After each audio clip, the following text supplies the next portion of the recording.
advantage Assam 2.0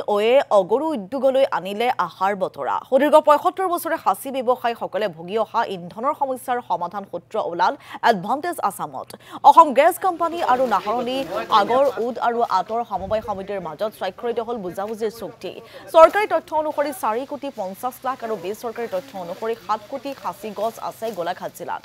এক জিলা এক উদ্যোগ নীতিৰ অধীনত গোলাঘাট জিলা পৰিচিত হ'ব আগৰ নগৰী হিচাপে ইতিমধ্যে গোলাঘাট জিলা প্ৰশাসনে তাৎক্ষণিকভাৱে আৰম্ভ কৰিছে কাম-কাজ ৭৫ বছৰীয়া সমস্যাৰ সমাধান সূত্ৰ ওলোৱাত আনন্দিত হৈ পৰিছে গোলাঘাট জিলাৰ অগৰুৰ লগত জড়িত ব্যৱসায়ীসকল আৰু সবিশেষ জনাব আমাৰ সাংবাদিক মৃদুস্মন্ত বৰুৱাই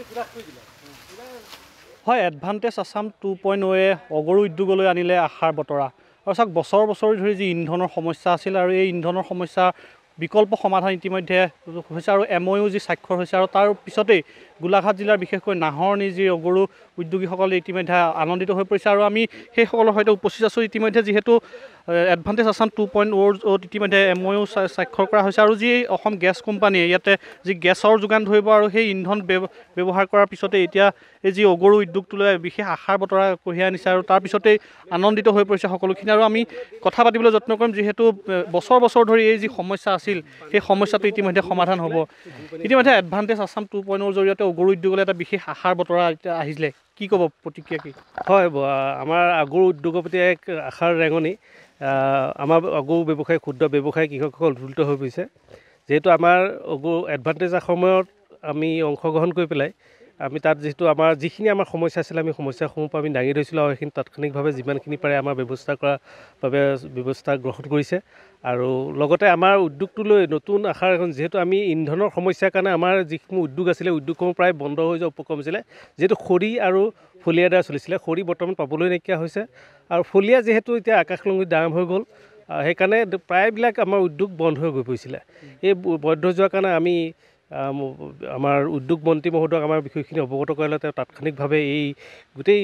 সমস্যাটো বুজি পাই পেলাই লগালগে তেখেতে যাৱতীয় ব্যৱস্থা বিভাগীয় বিষয়বোৰক মাতি আনি পেলাই যাৱতীয় যিখিনি ব্যৱস্থা এই ব্যৱস্থাখিনি গ্ৰহণ কৰি আমাক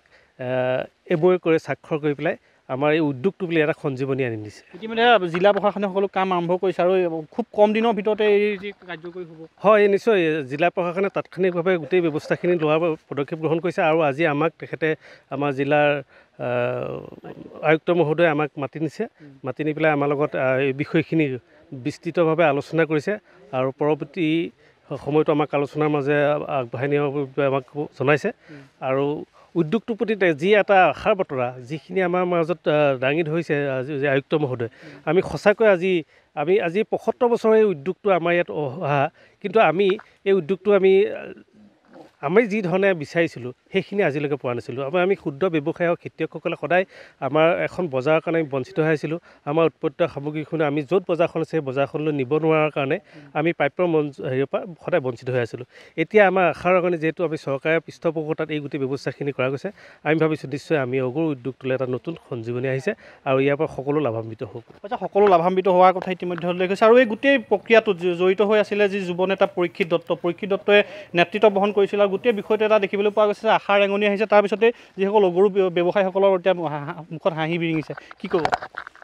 আচলতে অগৰৰ যিটো ব্যৱসায় এই ব্যৱসায়টো আমাৰ যিটো উজনি অসমৰ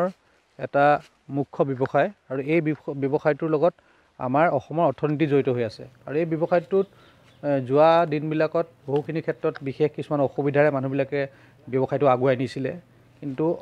অসম ভাৰতীয় জনতা পাৰ্টীৰ নেতৃত্বাধীন চৰকাৰখনৰ সদিচ্ছাৰ জৰিয়তে এই অগৰ উদ্যোগটোলৈ এটা আশাৰ বতৰা কঢ়িয়াই আনিছে এটা আগৰ ৰুট পলিচি ইয়াত সংস্থাপিত কৰা হৈছে আৰু তাৰ জৰিয়তে মৃদুস্মন্ত বৰুৱা সবিশেষ তথ্যৰ বাবে এই মুহূৰ্তত আপোনাক ধন্যবাদ জনাইছোঁ